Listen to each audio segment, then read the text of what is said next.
스테반 집사님 이 설교는요, 신약 성경에 나온, 아니 구약까지 다 해도 아마 기록된 설교 중에서는 가장 길어요. 그러니까 이게 굉장한 거예요. 사도도 아니죠. 집사님이에요, 집사님. 집사님이 설교를 했어요.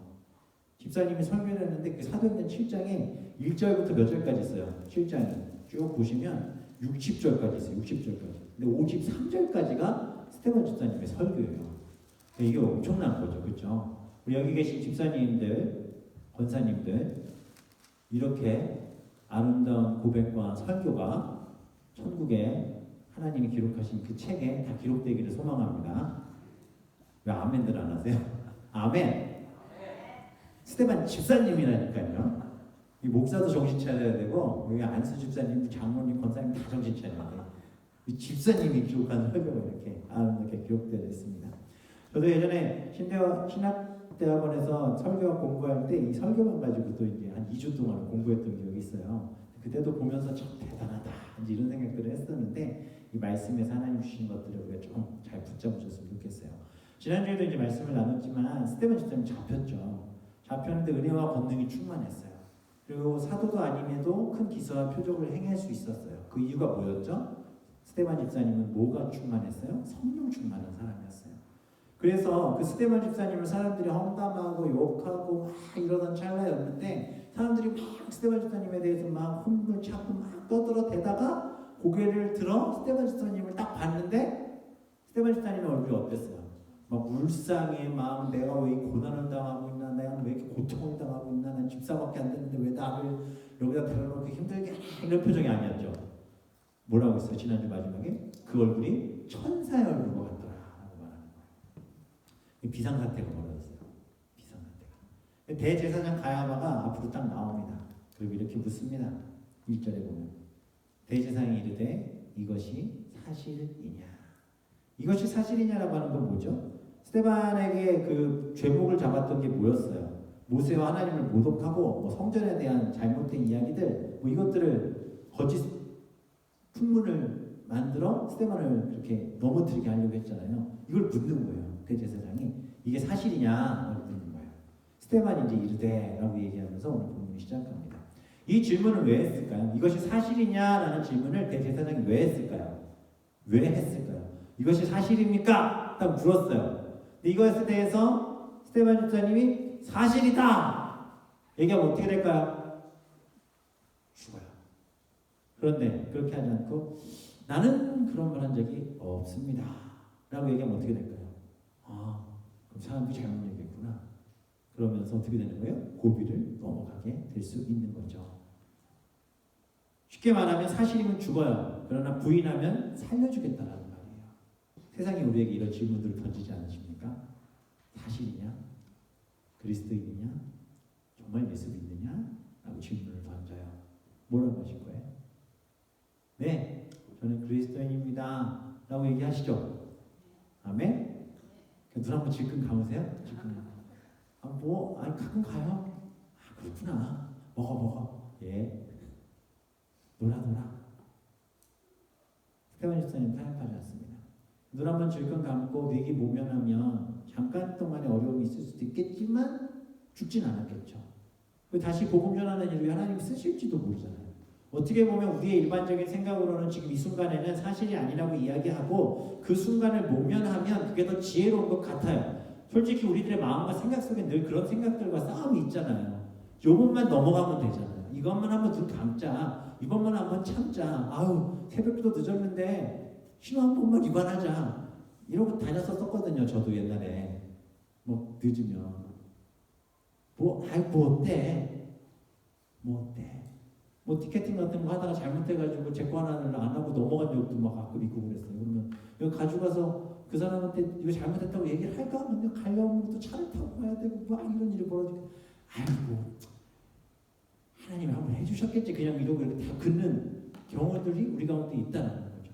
세상과 타협해서는 안 되는 결정적인 순간에 우리는 세상과 타협하고 있는 것들이 너무나 많아요. 그런데도 뻔뻔하게 아니요 그러고 있다니까요. 지난 한 주간 우리가 얼마나 세상과 타협하며 사셨습니까? 한번 자신에게 질문해 보세요. 하나님 원하시는 삶을 위해 얼마나 몸부림치며 사셨어요? 아멘? 그럼 괜찮아요. 그렇지 않지만 여기서 제가 물어보니까 여기서 아니요 그럼 사람들 다 쳐다보고 뭐 이래 이럴까봐 그냥 끄덕끄덕 솔직해지셔야 돼요. 스테반 집사님은 그렇게 얘기하지 않습니다. 그러면서 이 이야기를 시작하는 거예요. 이야기를 시작하는데 여러분 부형들이여 들으소서라고 얘기하죠. 2절에 보면 스테반이 이르되 라고 얘기하면서 시작을 하고 있습니다. 당시 유대인들은요 자신들의 기득권이 있었어요. 그 기득권은 뭐냐면 율법을 지키는 것. 또 하나 그들이 성전 안에서 자신들만 하나님을 예배하고 있다는 것. 그 실제적인 표시가 뭐예요? 성전 뒷문에 앉아있던 안진뱅이는 그 앞에서 38년을 넘게 그렇게도 오랜 시간 또 거의 40년 가까이 그 앞에 앉아있었지만 그는 예배당 안에 한 번도 들어가서 예배를 드리지 못했어요. 그렇죠? 한 번 데리고 들어가서 예배 드릴 수 있는데 왜 못 들어가요? 부정하기 때문에. 몸에 병이 있고 부정하기 때문에 예배 드리러 못 들어가는 거예요. 그러니까 예배를 드리고 나오는 유대인들은 대단한 특권을 가진 사람인 것처럼 이 안진뱅이는 느낄 수밖에 없었겠죠. 유대인들 그 두 가지가 굉장히 큰 문제였어요. 하나님은 우리를 선택하셨다. 우리 유대인들만 선택하셨다. 또 하나 우리만 성전에서 예배할 수 있다. 스테반 집사님의 오늘 이야기는 그들이 생각하고 있는 이런 모든 것들을 그냥 다 아니다라고 얘기하는 거예요. 그냥 앞에 질문에 사실이냐 했을 때 아니다라고만 얘기한 게 아니고 그 이야기들이 정말 사실인데 너네들이 뭘 잘못했는가지 내가 알려줄게 이러고 있는 거예요. 이러실 수 있으세요? 힘든 일이죠. 스테반 선생님이 그 일을 하고 있습니다.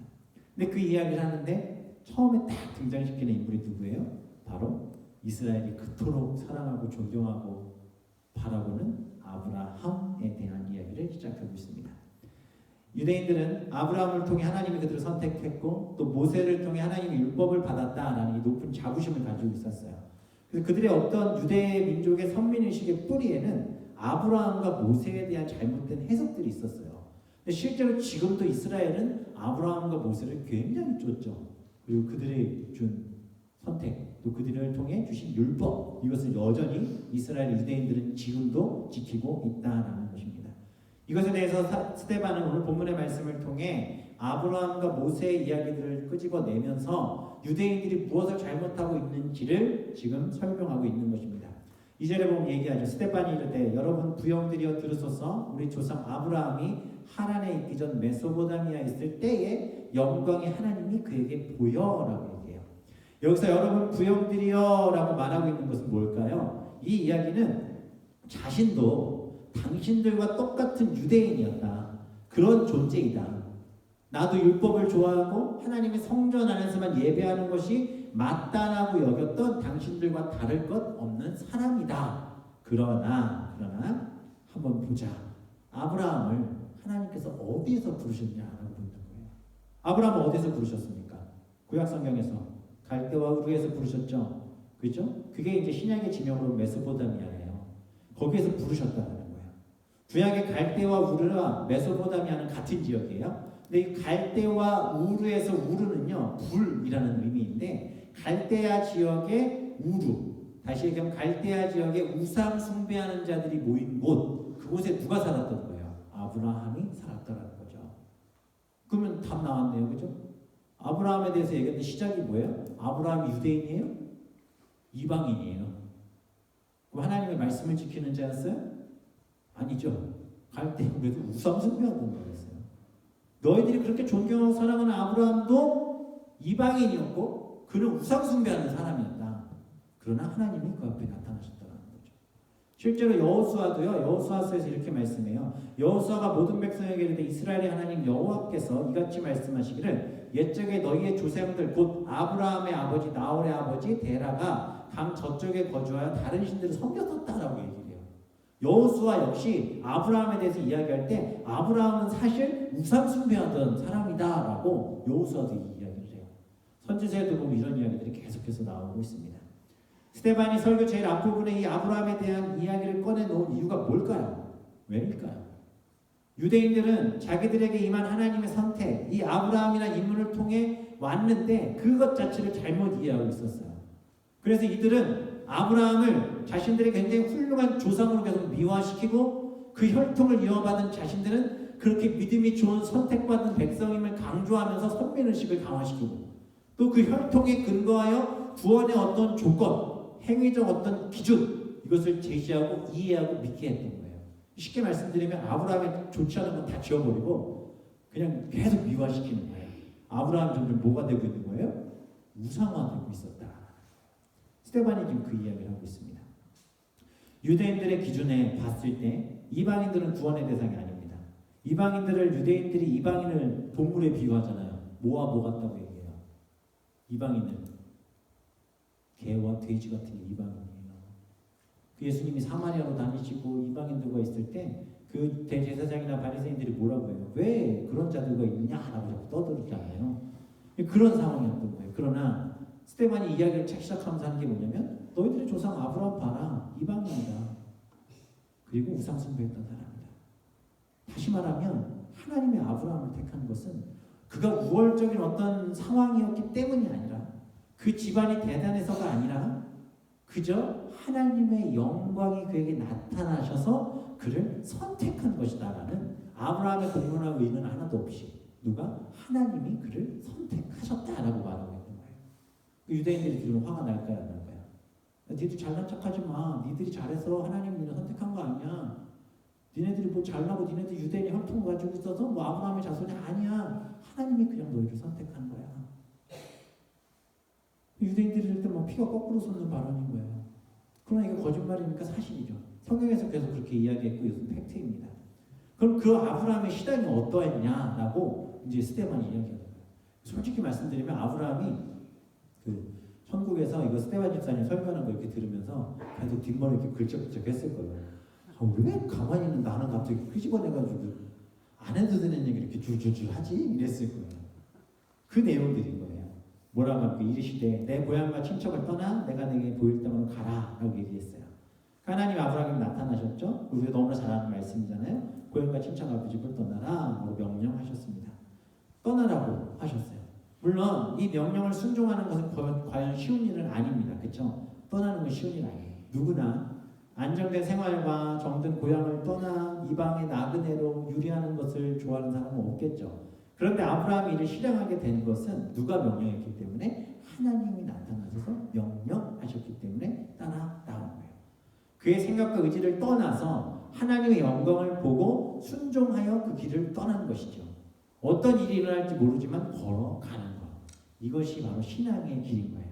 우리가 뭘 잘해서, 우리가 뭐 잘나서 교회 나오고 크리스천으로 살아가는 게 아니라 하나님의 영광이 우리에게 비춰졌고 그 빛을 따라 우리가 어떠한 길이 될지 어떤 일들이 벌어질지 알지 못하지만 갈 바를 알지 못하지만 그저 하나님의 그 빛을 쫓아 걸어가는 것 이것이 신앙의 길임을 믿으시기 바랍니다.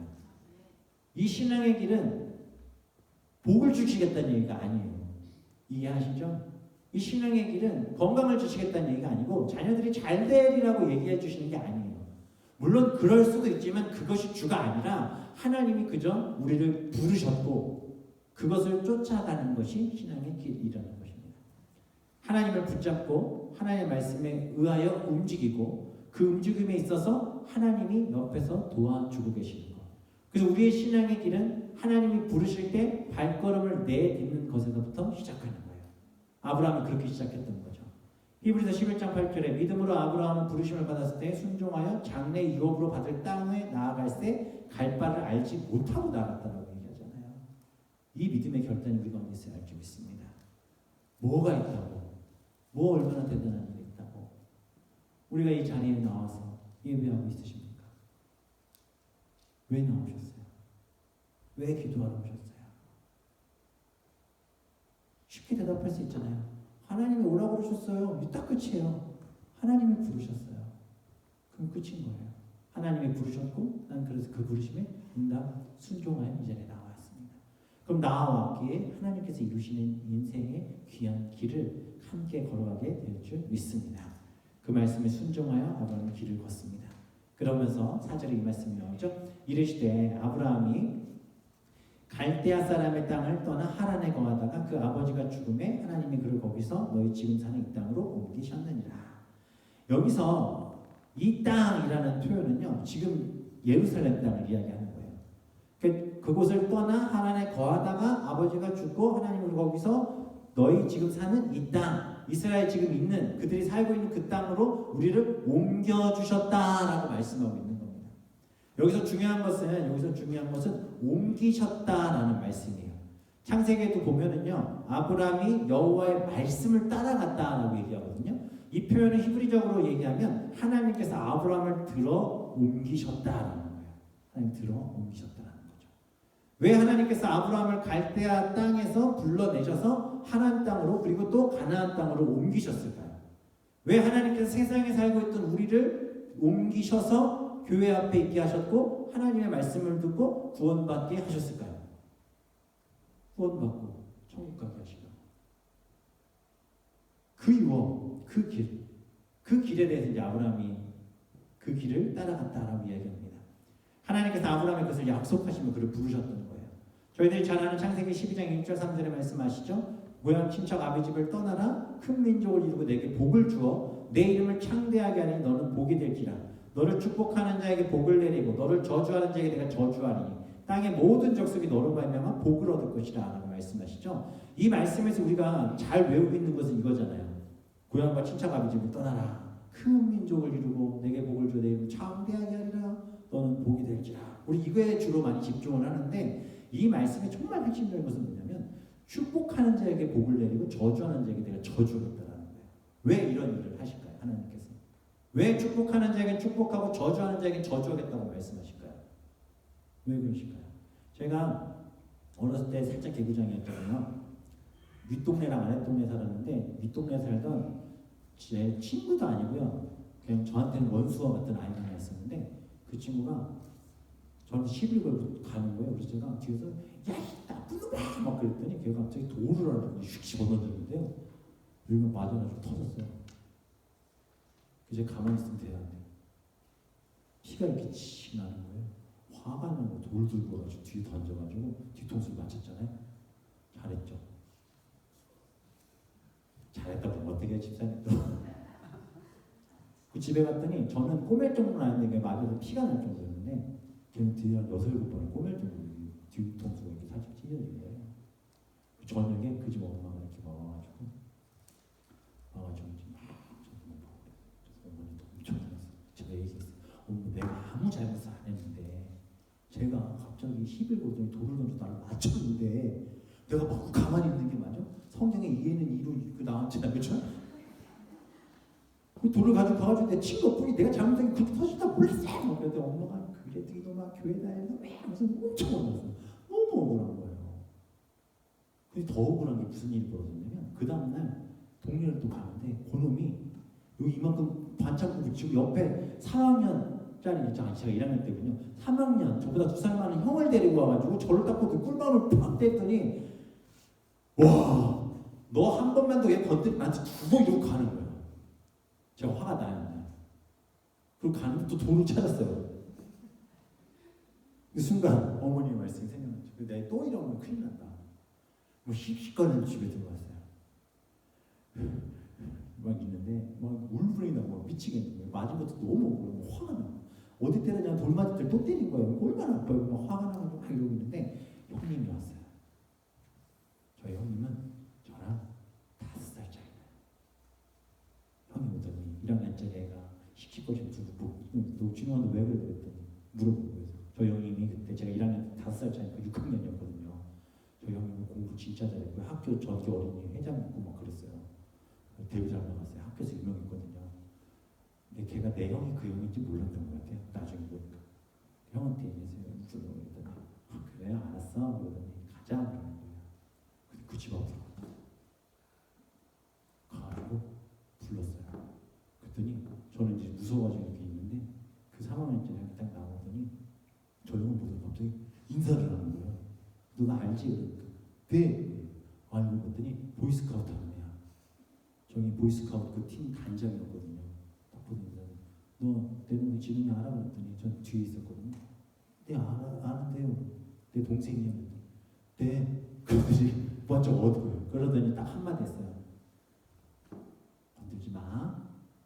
그랬더니 걔가 네. 근데 너 지금이 딱밤 때리고 한 대 때렸다는 거지. 네. 2대만 맞아. 퍽. 그 다음 날부터 학교를 갔는데 동생이나 형이 저를 피해 다니는 거예요. 저는 가서 팍 피고 다녔죠. 이 말씀 왜 드리냐면 잘못한 일에 대해서 제 형이 억울한 것들을 풀어주잖아요. 왜? 내 형이니까. 그렇죠? 무슨 얘기인지 아시겠어요? 하나님이 하나님의 백성을 지키실 때 사단이 넘어뜨려 죽이려 달려들지라도 내가 그것을 가만두지 않으시겠다. 어떤 존재를? 하나님이 선택한 그 대상을 하나님 지키시겠다라는 거예요. 책임지고 지키시겠다라는 거예요. 믿으십니까? 믿으십니까? 이거는 우리의 공로가 아니에요. 우리가 착하게 살아서 우리가 나쁘게 살아서가 아니라 하나님이 일단 선택하시면 이제 그 하나님의 선택한 그 사람을 축복하는 자는 내가 축복하지만 그를 저주하면 내가 저주하겠다고 딱 명령하시는 거예요. 이 은혜가 우리 가운데 있는 줄 믿습니다. 그래서 힘들면 하나님 앞에 가서 말씀하시면 돼요. 다윗이 그거 딱 믿고 다윗 골리앗이랑 맞짱 뜬 거 아니에요. 그냥 까불어. 막 40일을 그냥 이스라엘 백성들이 힘들게 했는데 뭐라 그래요? 너 일로 와. 야, 너는 칼마창과 단창까지 내게 오겠지만 나는 만군의 여호와의 내가 너한테 간다. 뭐 돌 많이 주실 것도 없네. 휙휙 한 방에 그냥 꽝. 그렇죠? 이게 하나님의 능력입니다. 우리가 그렇게 사용하실 줄 믿습니다. 아브라함을 그렇게 선택하셨던 거예요. 그래서 그에게 복을 주시겠다 하신 것은 바로 어떤 복이에요? 그래서 하나님이 너를 지키시고 보호하시겠다는 은혜, 복인 줄 믿습니다. 우리 이 복에 대해서 자꾸 이제 기복적인 신앙을 가지고 아브라함에게 복 주신다고 했으니까 많은 부와 많은 명성과 많은 것들을 누리겠구나. 물론 아브라함의 그 이후의 시간들을 보면 하나님 정말 그렇게 채워주셨지만 그래서 그에게 그렇게 채워주신 것이 아니라 이 복의 근본적인 근원은 무엇이냐? 하나님께서 죄 가운데 죽을 수밖에 없는 존재를 옮기셨다는 거예요. 어디로? 하나님이 주시는 그 은혜와 구원의 복으로 옮겨주셨다는 겁니다. 우리를 그렇게 옮기신 줄 믿으시기 바랍니다. 요한복음 5장 24절 내가 진실로 너에게 이르노니 내 말을 듣고 또 나 보내신 이를 믿는 자는 영생을 얻었고 심판에 이르지 아니하나니 어떻게? 사망에서 어디로? 생명으로 어떻게 하셨대요? 옮겼대요. 믿으십니까? 이게 하나님의 은혜인 거예요. 아브라함이 뭘 잘해서가 아니고요. 예수님의 복음을 듣고 예수님을 보내신 하나님 아버지를 믿는 자는 사망에서 생명으로 옮긴 바 되었다라는 거예요. 하나님께서 우리를 지옥에서 천국으로 옮겨주셨다는 거예요. 그래서 더 이상 우리는 영원한 죽음의 길 지옥을 향하게 있는 게 아니라 예수 그리스도의 십자가의 죽으심과 부활하심으로 말미암아 그를 믿음으로 말미암아 영원의 생명의 길인 천국으로 향하는 길에 우리를 놓아주셨다는 거죠. 이 이야기를 지금 하고 있는 거예요. 우상 숭배하던 하란 땅에서 우상 숭배하던 갈대와 우르 땅에 아브라함이 있으면 그가 멸망당해 죽을 수밖에 없기에 하나님께서 그에게 나타나셔서 그를 옮기셨다. 어디로? 가나안. 아브라함이 뭐 했어요? 스테반이 그 얘기하고 있는 거예요. 너네들 율법을 그렇게 지키는데 그 율법을 지키는 것으로 되는 게 아니야. 그거 너네들이 공로를 쌓고 너네들 어떤 대단한 일을 하면 그것 때문에 하나님이 구원하신다고 착각하고 자꾸 너희들의 그 공로를 내세우고 자신들의 의지를 막 끄집어내려고 하는데 그게 아니라니까. 아브라함조차도 하나님께서 옮기신 거야. 왜 그 원리를 깨닫지 못하니? 너희들은 죄인이야 이 얘기 지금 하고 있는 거예요. 하나님은 우리가 악한 곳에 있는 것을 원하지 않으십니다. 왜? 하나님이 사랑하는 백성이기 때문에. 하나님의 자녀들이 죄 가운데 있는 것을 주님은 원하지 않으시는 거예요. 왜? 거기 있으면 죽으니까. 소돔과 고모라 땅에 죄가 관영한 그 땅에 롯과 그의 가족들이 있는 것을 하나님은 기뻐하지 않으셨잖아요. 왜? 멸망당해 죽을 수밖에 없으니까. 죄가 관영한 이 세상 가운데 노아의 방주를 만드신 이유는 노아의 방주만을 구원하려고 하신 것은 아니에요. 사실은 그를 통해 그것을 보고 사람들이 깨닫고 보고 그들이 회개할 하나님 앞에 있기를 원했지만 그들은 그렇게 하지 않았어요. 하나님이 옮길 수 있는 자리를 허락하시고 그것으로 옮기려 하셨지만 그들은 그것을 거부하고 하나님의 자리에 있지 않고 멸망의 자리로 갔다라는 것이죠. 우리는 이미 불의의 삶에서 의의 삶으로 옮김받은 사람들입니다. 따라서 우리는 이제 불의의 삶을 버리고 의의 삶을 살아가야 된다는 거죠. 이스라엘의 시작은 그렇다는 겁니다. 우리는 생명의 길로 옮겨진 존재다. 우리는 더 이상 죄가 아니라 생명의 길로 옮겨진 민족이다. 그러나 너희들 한번 생각해봐라. 너희들이 그 삶을 살아내고 있느냐? 너네들이 그렇게 지키려 드는 율법이 결국 우상이 되진 않았니? 하나님이 구약의 메시지를 통해 알려주신 그 메시아가 왔는데도 불구하고 그 메시아를 바라보지 못하고 눈이 멀어 예수님을 십자가에 못 박았던 것들이 너희들 아니냐라고 얘기하는 거예요. 사실 예수님을 십자가에 못 박았던 근거는 그들의 율법주의였어요. 그들이 율법에 따라 그를 처형한 거예요.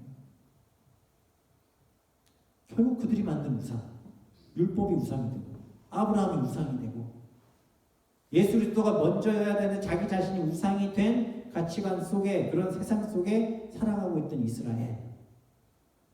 어찌 보면 아브라함은 자신의 모든 것을 내려놓고 믿음으로 하나님만 바라보며 걸었던 사람인데 이스라엘은 그의 자손이라고 하면서도 그것을 담지 못하고 사는 그 모습에 대해 스데반이 딱 이야기하고 있는 겁니다. 5절에 이렇게 말씀하는데 그러나 여기서 발붙임만큼도 유업을 주지 아니하시고 다만 이 땅을 아직 자식도 없는 그와 그의 후손에게 소유로 주신다고 약속하셨으며, 이 말씀을 가만히 보면은요, 아브라함에게 약속하시지만 실질적으로 아브라함의 손에 지금 잡힌 게 있어요, 없어요? 아무것도 없잖아요. 땅이 있어요? 발붙임 땅도 주지 않으셨대요. 자식이 있어요? 자식도 소유로 주신다고 그러고 아브라함이 주지 않으셨다라는 것입니다. 그러나 하나님께서 그 약속을 하고 계시는 거예요. 사실 하나님의 약속이라는 것은 우리가 생각한 것만큼 빠르게 되는 것도 있지만 그렇지 않은 것들이 훨씬 많죠. 속이 막 터지잖아요. 자식들이 교회 나왔으면 좋겠는데 그렇게 기도해도 교회를 안 가요. 그렇죠? 사업의 문제나 이런 것 때문에 그렇게 하나님 앞에 기도했더니 하나님이 약속을 주신 것 같은데 이루어지질 않는 것 같아요. 이런 답답함들이 우리 가운데 있는 것도 사실입니다. 아브라함은 어땠을까요? 아브라함 하나님이 명령하셨고 아브라함을 끄집어내셨고 부도 친척 아버지 집을 떠나 내가 내게 줄 땅으로 가겠다 말씀하셨고 그 75세의 아브라함을 불러내셔서 그에게 아들을 주시고 그 아들을 통해 하늘의 별과 같이 땅의 모래와 같이 자손들을 주시겠다 얘기했는데 아브라함이 그 일을 당장 보았습니까? 못 보았죠. 사실 아브라함이 갈대우르를 떠날 때에도 어찌 보면 하나님의 그런 약속들에 자신의 어떤 의지들이나 자신의 생각들이 좀 계산들이 좀 없지 않게 있지 않았을까라는 생각도 하게 됩니다. 왜? 인간된 마음에. 아브라함의 약속은 어찌 보면 더디게 느껴지는 약속이었습니다. 사실 그래서 아브라함도 굉장히 두려워하고 힘들어했었어요. 실제로. 우리도 그렇죠. 기도하지만 믿지만 더딘 것 같은 삶의 문제들, 하나님의 약속들. 그러나 기억하셔야 돼요. 하나님이 약속하신 건 반드시 이루어집니다. 반드시. 그리고 그 과정 속에서 우리를 양육해가고 계시다는 걸 믿으시기 바랍니다. 우리는 우리의 약속을 툭 던져내죠. 그 하나님이 그 약속을 지켜주시리라 믿죠. 물론 하나님 때가 되면 지켜주십니다. 그럼 우리 너무 성급하더라. 예를 들어 부모가요, 아이가 이제 막 5살, 7살 막 걷기 쉬고 뛰어다니기 시작하고 한참 막 열심히 타던 애가, 삶 있는 애가 하루는 그 뭐죠? 보드를 하나 줬더니 이렇게 타고 이렇게 발로 미는 보드 있잖아요. 그걸 뭐라고 하죠? 킥보드? 그걸 줬더니 막 되게 열심히 타는 거예요. 너무 잘 타.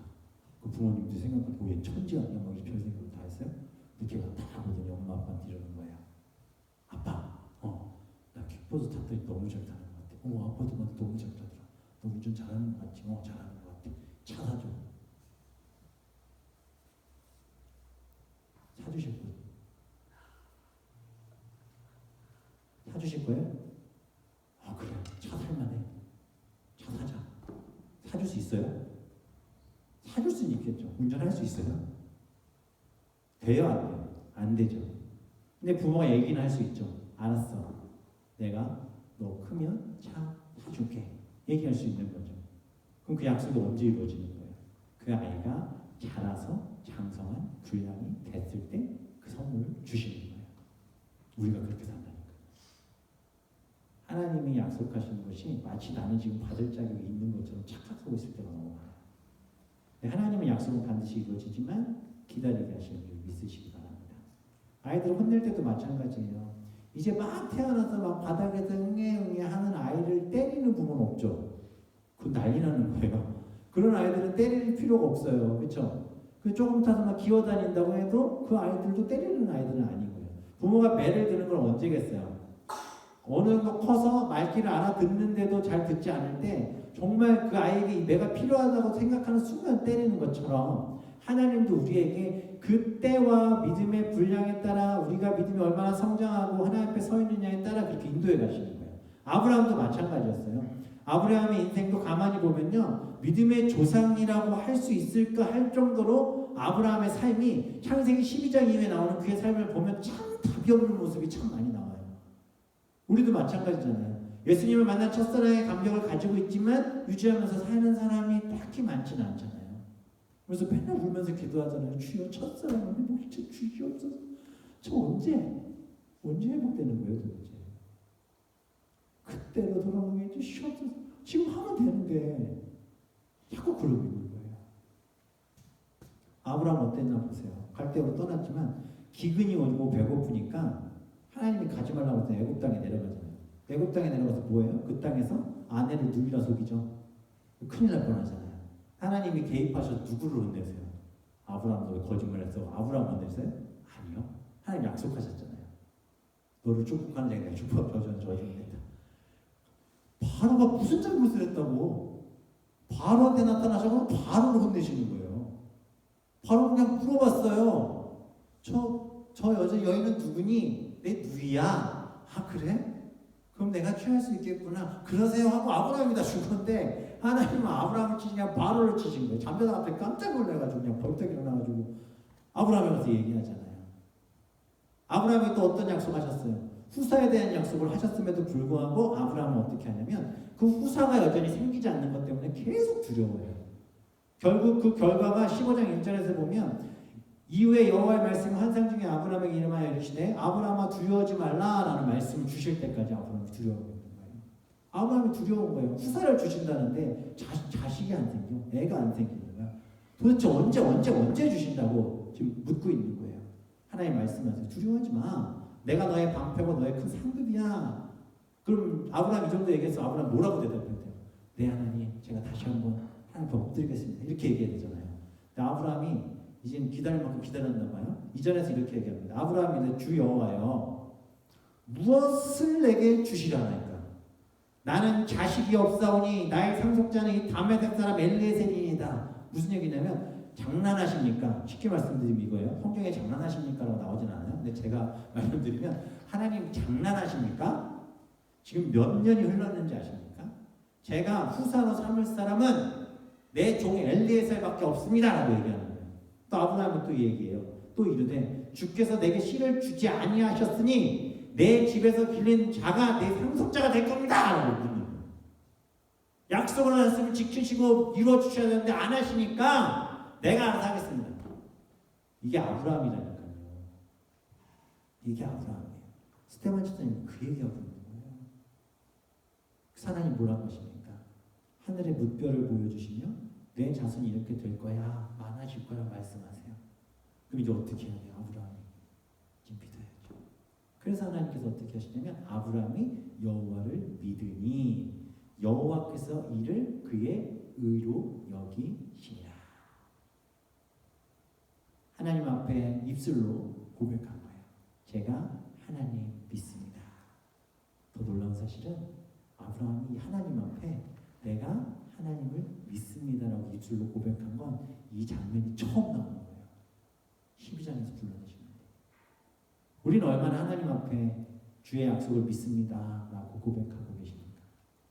그 믿습니다라고 하는 것은 때와 시기는 내가 알 수 없으나 하나님 반드시 이루어주실 줄 믿습니다라는 그 고백은 신실하신 하나님과의 약속이기에 우리도 신실함으로 그것을 지켜나가야 할 줄 믿습니다. 그 약속을 믿으십니까? 그 고백이 우리 가운데 있기를 소망합니다. 하나님 내가 믿습니다. 내가 믿습니다. 그것을 의로 여기셨다는 거예요. 그리고 기다려주시는 장면들이 쭉 나오죠. 사실 보면 하나님의 인내하심이 아니면 우리가 지금 여기 있을 수도 없죠. 하나님이 약속하셨어요. 우린 기다리고 우리의 자리 가운데 예배하고 기다리면 되는데 그걸 못 기다려서 우리가 얼마나 악한 일들을 많이 합니까? 우리가 늘 고백할 것 하나님 사랑합니다. 내가 주님 믿습니다. 그의 그를 의로 여겼다는 것은 유대인들이 율법을 잘 지키니까 의롭다 하신 게 아니라 아브라함이 조건이 있어서 이루어진 게 아니라 하나님이 의로 여겼다라는 것은 믿는 그에게 선물을 허락하시는 거예요. 은혜의 선물을 주셨다라고 말씀하시는 거예요. 로마 4장 1, 2절에 그런즉 육신으로 우리 조상인 아브라함이 무엇을 얻었다 하리요. 만일 아브라함의 행위로서 의롭다 하심을 받았으면 자랑할 것이 있으려니와 하나님 앞에서는 뭐다? 없다. 즉 아브라함의 어떤 행위가 있어서가 아니라 제가 하나님의 선물에 대해서 설명할 때 말씀드렸잖아요. 우리는 그냥 어떻게 하는 거예요? 아멘 믿습니다. 받으면 땡인 거예요. 그것을 지금 하라고 하신 거죠. 하나님의 일방적인 부르심과 간섭과 이끄심과 역사하심으로 그에게 믿음이 들어가고 그제서야 그가 믿으니 고백하고 하나님이 잘했다 하시는 것. 이게 바로 의롭게 여기신 것이에요. 유대인들이 이스라엘이 생각한 것처럼 그런 상황들의 이야기들이 아니라는 거죠. 율법을 잘 지켰으니까 구원받았고 율법을 잘 지켰으니까 우리는 하나님의 선택된 민족이 아니라 하나님께서 그를 의로 여기시는 것. 일반적으로 신앙의 성장이라는 것은 어찌 보면 교회에 그냥 주변 사람에 이끌려서 아니면 뭐가 있나 해서 교회 그냥 왔다 갔다 하다가 그냥 와서 있는 거예요. 딱히 성장의 변화가 없을 수 있어요. 근데 그렇게 몇 년간 교회를 다녀요. 예배도 가끔씩 빠지죠. 왜 빠지냐고 그러면 집안일이 있다, 일해야 된다 그래서 빠져요. 성경 공부 좀 합시다 그러면 안 한다고 그래요. 주일날 와서 예배만 반짝 드리는데 그것도 드리는 둥 마는 둥 하는 사람들 종종 있잖아요. 그렇죠? 저는 교회에서 뒤에서 안내할 때마다 항상 느끼지만 설교 시작하는 시간처럼 귀신같이 맞춰서 딱 그 시간에 오세요. 딱 오셨다가 설교 딱 끝나면 축도 끝났는데 바로 나가요. 축도하려고 딱 일어나자고 그러면 문 열고 막 다 나가세요. 근데 항상 나가시는 분들이 그 시간에 나와요. 왜 온지 모르겠어. 왜 예배 드리러 왔다고 하는지 모르겠어요. 근데 어찌되었든 그렇게 그냥 지내시는데 그렇게 사시는데 하나님께서 어쨌든 그런 존재들일지라도 질질 끌려서라도 교회에 오게 하시는 거예요. 그래서 어떻게든 설교를 듣게 하신 하나님은 그런 사람들을 오래 참고 기다림 속에 어찌 보면 그들은 교회를 오지만 하나님이 그냥 다니다 보니까 오래 다녔으니까 그냥 생각만 하고 있어 보는 거예요. 하나님이 그냥 뭐 계시긴 한가 보지 뭐 신앙생활 하는 사람들 보면서 누가 있긴 하니까 그러니까 저 사람들 이렇게 열심히 하는 거 아니겠어? 라고 그냥 이런 생각들만 하는 거예요. 근데 이런 상황 속에 있는 사람에게 하나님께서 때가 되셨을 때 무슨 일을 벌이시냐면 인생의 폭풍으로 한번 확 휘몰아치게 하시죠. 그러면 딱 드러나죠. 그렇죠? 인생의 결정적인 문제가 그들 앞에 딱 섰을 때 이제까지 보지 못하고 느껴지지 않았던 것들이 새롭게 이제 느껴지기 시작하면서 그제서야 이제 하나님 앞에 엎드리고 기도하기 시작하는 거예요. 그리고 고백하는 거예요. 내가 이제야 예수님 살아계신 것을 알겠습니다. 그래서 정말 중요한 건요. 교회에 어떻게든 일단 나와서 앉혀놓는 거예요. 그리고 하나님의 때를 위해 우리가 기도해야 할 줄 믿습니다. 그 가운데 하나님께서 그의 입술을 열어 예수를 고백하게 하고 내가 죄인입니다 고백하게 하는 거예요. 제가 이 말씀을 왜 드리냐면 아브라함이 그렇더라고요. 믿음의 조상 아브라함이 12장에서 불러 하나님의 백성 삼아서 이렇게 오긴 왔지만 그가 정말 바닥을 치는 그 경험들을 하는 그 순간 그제서야 하나님의 의를 하나님의 뜻을 깨달아 알았다라는 것입니다. 우리에게도 그런 때가 분명 올 줄 믿습니다. 아니 이미 그때를 지나 더 하나님 앞에서 견고히 서가고 계신 분들도 계실 줄 믿습니다. 중요한 건 하나님 분명 살아계시고 우리를 그렇게 성장하게 만드신 줄 믿으시기 바랍니다. 저도 모태신앙이지만 제 신앙이 계속 조금씩 성장해 간 것 같아요. 이 정도면 됐겠지 싶었는데 더한 일들이 벌어져요. 제가 자주 제가 고난에 대해서 이야기할 때 제가 주로 하는 게 계단 이론이거든요. 아세요? 하나 끝나면 그 다음은 작은 것으로 가지 않아요. 그거보다 더 큰 일이 벌어져요. 또 이겨내면 이 정도 고난을 이겨내면 그 다음 고난 레벨로 올라가더라고요. 그래서 사실 고난을 이겨낼 때마다 점점 겁이 날 때도 있어요. 다음에는 얼마나 큰 뭘 또 준비하시나. 그러나 하나님은 그것도 등이 이길 수 있도록 우리를 인도해 주신 줄 믿으시기 바랍니다. 아브라함을 이렇게 연단시키셨어요. 그리고 하나님의 약속의 말씀이 오늘 본문 6절 7절에 보면 나오죠. 400년 후에 성취됐다라는 것을 얘기하고 있습니다. 스테반 집사님 하는 얘기를 보면 6절에 보면 하나님이 또 이같이 말씀하실 때 그 손이 다른 땅에서 나그네가 되리니 그 땅 사람들이 종으로 삼아 400년 동안 괴롭게 하리라. 아브라함이 죽은 게 175살. 아브라함이 죽고 나서도 약 225년 후에나 하나님의 약속의 말씀이 성취된 거예요. 그렇게 보면 아브라함은 하나님께서 약속의 말씀을 성취하신 것을 못 보고 죽은 거죠. 실제로 아브라함이 본 자식은 이삭. 그리고 연대기순으로 따져보면 야곱의 자녀들 몇 명까지는 체크할 수 있었어요. 그러나 그렇다고 한들 하늘의 별과 같이 땅에 모래와 같은 자손을 본 것은 아닙니다. 그러나 아브라함은 죽을 때에 무엇을 붙들고 죽었어요? 하나님의 약속을 붙들고 죽은 거죠. 그렇죠. 천국에 가서 하나님의 성취하심, 하나님의 일하심을 본 그 순간 그 얼마나 소름 돋았겠어요. 쭉 보면서 히브리서 11장 13절에 믿음을 따라 죽었으며 아브라함은 약속에 받지 못하였을 때 그것들을 멀리서 보고 환영했다. 멀리서 보고 기뻐했다. 이것이 바로 믿음이라는 겁니다. 믿음을 따라 죽는 것, 약속이 내 세대에서 받지 못할지라도 결국 하나님은 그 약속을 이루시기 위해 나를 사용하고 계시다라는 것을 믿으시고 하나님의 때를 위해 늘 기도하며 우리의 자리를 지키시는 성도님들 되시기를 소망합니다. 이제 스데반은 마지막에 할례의 언약을 이야기하고 있습니다.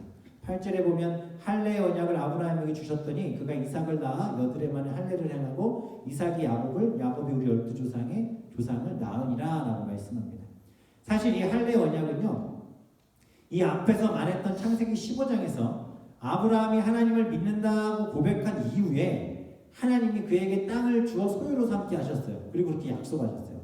그러니까 아브라함이 여기서 하나님이 그 약속들을 하고 별을 보여주고 자기가 믿습니다 고백한 이후에 아브라함이 여기서 한마디를 또 해요. 그게 15장 8절인데 뭐라고 하냐면 그가 이르되 주 여호와여 내가 이 땅을 소유로 받을 것을 무엇으로 할 수 있습니까? 라고 묻는 거예요. 와 이거 확 터지죠. 그죠? 한번 얘기했으면 그냥 아멘하고 가만히 있으면 되는데 하나님 그때 뭘 하냐면 동물들 가져오라고 동물들 가져오라고 하고 그것을 중간을 다 쪼개요. 그리고 거기로 하나님의 영이 왔다 갔다 하면서 어떻게 하시냐면 너와 이 영원한 언약을 맺겠다고 약속을 딱 하시는 거예요. 내가 지금 너에게 말한 그 약속을 반드시 지키겠다라는 확증의 언약을 딱 맺으셔. 그리고 이것을 아브라함에게도 다 질문하시는 거 뭐냐면 너도 이 약속을 붙들고 다시는 흔들리지 말고 그 약속을 이루기까지 너의 신앙과 믿음을 지켜라 라고 약속하시는 거예요. 그 이 언약을 맺는 순간 어떤 관계가 형성되냐면 만약에 이 언약을 깨면 하나님이 어기시면 하나님이 죽어야 되는 거고 아브라함이 어기면 아브라함이 죽어야 되는 거예요. 거의 이제 마지막 언약을 맺은 거죠. 자, 이 정도 왔으면 이제 아브라함 어떻게 해야 돼요? 열심히 기도하고 열심히 신앙생활 열심히 해서 어떻게 이삭 낳을 때까지 열심히 살면 되잖아요. 그죠? 그래요 안 그래요? 그렇죠. 우리도 기도하시죠? 기도 열심히 해가지고 하나님이 이루시길 기대하면 딱 하고 기쁨으로 저문을 딱 나가죠. 죄 안 짓고 살겠다고 하나님 말씀 붙들고 살겠다고 저문 딱 나가죠. 그쵸? 잘 지키시죠 그때? 제가 예전에 했던 게 보면 주일날 예배드리고 주방에서 싸움하고 예배드리고 주차장에서 싸움하고 예배드리고 차 빼다가서 교인끼리 잡아갔는데 서로 막 소리치고 욕하면서 싸우고 있어. 제가 가서 말리러 가고 난리도 아니었어요. 제가 1000마디가 딱 그랬어요. 집사님 예배드리고 나오시면서 이렇게 말씀하시면 어떻게 주일날 교회 주차장에서 이렇게 욕하면서 싸우시면 어떡해요? 그리고 저를 보더니 아니 제가 그건 죄송한데 이 사람 누구예요? 막 그러면서 우리 교회 다니는 사람이 막 이러면서 와 이게 우리 실상이라고요. 인정하셔야 돼요. 제가 이 얘기 왜 드리냐면 아브라함은 이스라엘이 그렇게 존경하는 믿음의 조상 아브라함이잖아요. 약속했잖아요. 너 안 한 이거 약속 죽어 약속했잖아요. 하나님 다 어기시면 하나님 책임지세요 약속했잖아요. 아브라함이 어떻게 합니까? 16장에서 사라가 와요. 여보 정신 좀 차려. 애 안 생겨. 당신이 여자야? 내가 여자지? 내가 더 잘하고 난 불가능해. 하나님 약속한 건 다 뻥이야. 내가 내 몸종 하갈 보낼 테니까 하갈과 동침해서 후사를 낳읍시다. 이 얘기를 사라가 딱 해요. 그러면 하나님과의 약속을 기억하고 있는 아브라함은 어떻게 해야 돼요? 여보 지금 무슨 소리라는 거야. 하나님과 약속했어. 그래 난 안 돼. 절대 그럴 수 없어. 라고 해야 될 거 아니에요. 그렇죠? 아브라함이 하갈과 동침하죠.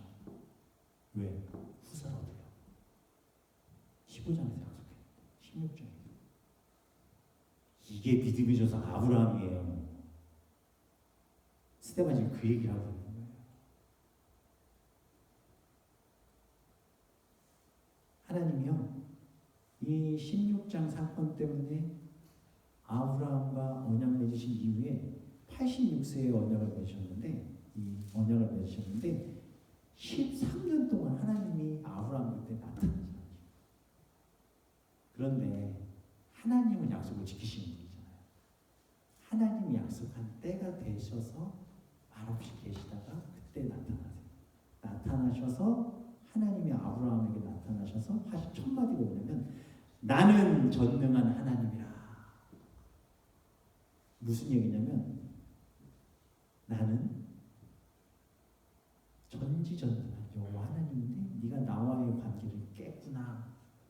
넌 나와의 약속을 지키지 않았구나 라고 얘기하세요.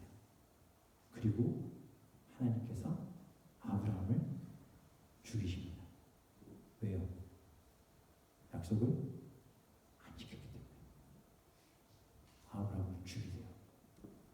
여기까지만 녹화하고 설교 딱 끊으면 저는 이제 이상한 사람 되는 거죠. 그죠? 아브라함을 죽이십니다. 아브라함이 죽어요. 들어보셨어요? 아브라함 죽었다는 얘기? 아브라함이 죽습니다. 그게 뭐냐면 아브라함의 생식기의 표피를 잘라내는 할례를 통해 그의 모든 것들을 끊어버리시는 거예요. 그리고 아브라함이랐던 그 이름을 하나님이 그 할례를 행한 이후에 아브라함의 이름을 어디로 바꿔요? 아브라함으로 바꾸시는 거예요. 이 얘기는 뭐냐면 너는 정말 너 혼자의 스스로 답이 안 되는 인생이구나. 너의 이전에 있던 모든 것들 내가 이제 다 끝내겠다 말씀하시고 할례를 행하신 거예요. 이 할례를 행하지 않으셨으면 아브라함은 죽어요, 살아요? 죽는 거죠. 생명을 보내야 되잖아요. 할례는 하나님의 은혜의 표시입니다. 이 이야기를 스데반이 하고 있는 거예요. 왜 이 이야기를 했을까요? 유대인들이 계속 얘기하는 거예요. 할례 받지 않은 자들은 구원 못 받는다는 얘기를 하고 있는 거야. 그런데 스데반이 하는 이야기는, 스데반이 하는 얘기는 할례는 하나님의 은혜의 표시라는 거예요. 그것은 은혜의 표시일 뿐이지 그것으로 인해 구원받고 안 받고가 아니라 하나님은 또 다른 방법으로 그 길을 열어주십니다.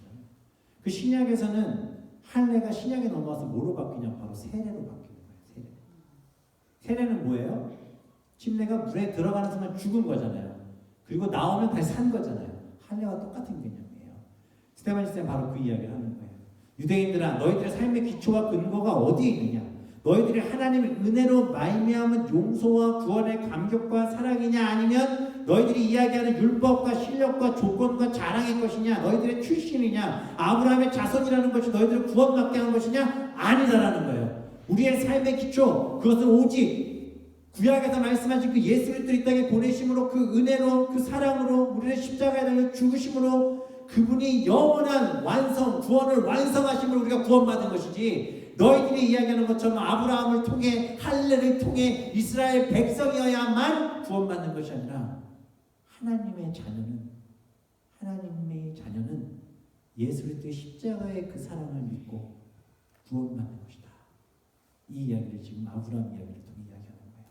너희들 잘하는 거 없다. 너희들 하는 이야기 다 잘못했다. 오직 예수 그리스도로만 된다. 하나님 우리를 창조하시고 조성하셨습니다. 믿으십니까? 우리 그 약속을 붙들고 오늘도 살아가는 줄 믿으시기 바랍니다.